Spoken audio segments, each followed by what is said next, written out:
So the president needs a few people who are not only smart, but brave. Wisdom and courage. You know, you can find wise people, very smart people, but often they're not that brave. And you can find brave people who will storm up that hill, but sometimes they're not that smart.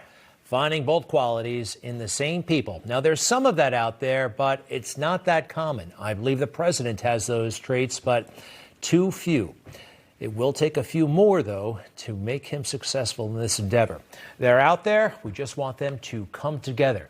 The president actually said it out loud last night. This is what he's looking for, people who are wise and strong. All I ask for is people with wisdom and with courage, that's all. Because if people, certain very important people, if they have wisdom and if they have courage, we're going to win this election in a landslide. Party last night at the White House, cell phone video, but did you hear that? And he's right. And I think I'm right when I say the president has both. You know by watching this show that, and you probably agree, he is a very unique person of tremendous strength.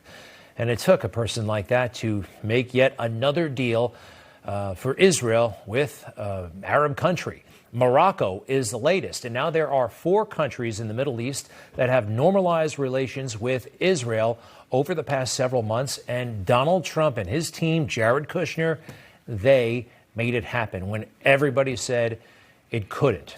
You know, the deal with Morocco came just as the United Nations prepared to condemn Israel for a whole host of reasons all over again. They're not exactly jumping up and down at the United Nations for this, but regarding Morocco, I want to read you something that I received from a friend of mine who's a physician, lives here in New York, Harvard Medical School, by the way. I can't give you their name because, quite frankly, the climate here, it's not very friendly to Trump supporters. This is what the doctor wrote. President Trump has given Israel and the world a truly wonderful Hanukkah present with the 4th Arab-Israeli peace agreement. The deal with Morocco is huge because there is a relatively large number of Israeli Jews whose families fled Morocco after 1948, when the population was over 300,000, and now it is around 2,000 Jews, i.e., there is a strong basis for the relationship to succeed.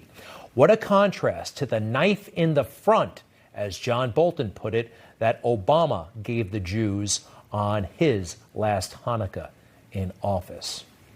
That's something. We'll have the final word on this matter from Bibi, one of our strongest friends.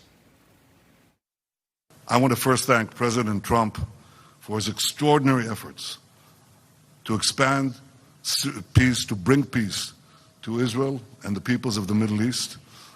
President Trump, the people of Israel and the state of Israel will be forever indebted to you for your magnificent efforts on our behalf.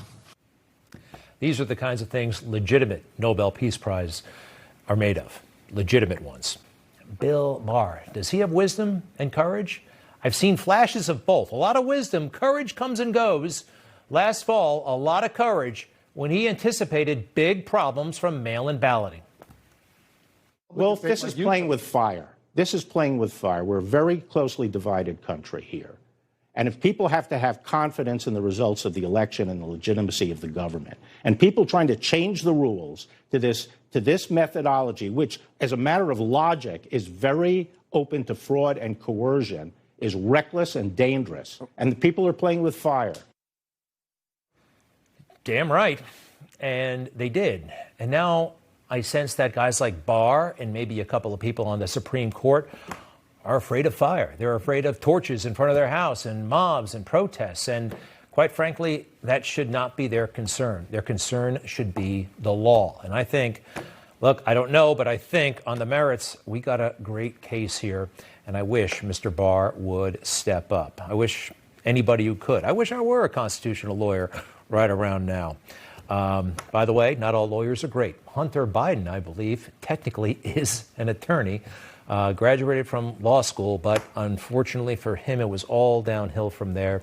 Look, the whole country knows about his issues, but the mainstream media refused to tell you about them, minimized it. They went along with the whole, oh, it's Russia collusion, it's Russia disinformation, it's Rudy Giuliani being crazy. But no, even he has finally had to acknowledge finally had to acknowledge, did it on his own terms. So weird that he's under investigation by the federal government, along with his uncle, Joe's brother, Jim. Here are the headlines. Finally, Hunter Biden says he's under federal investigation for a tax matter. Justice Department's interest in Hunter Biden covered more than taxes. They're looking at all kinds of things. But again, during the campaign, these stories were delegitimized. They were censored on big platforms like Twitter. Remember, the New York Post had stories about Hunter, and they were kept off of Twitter. Amazing. Totally, totally amazing. And gosh, the poor president, he was raising these issues during the debate, and such a concerted effort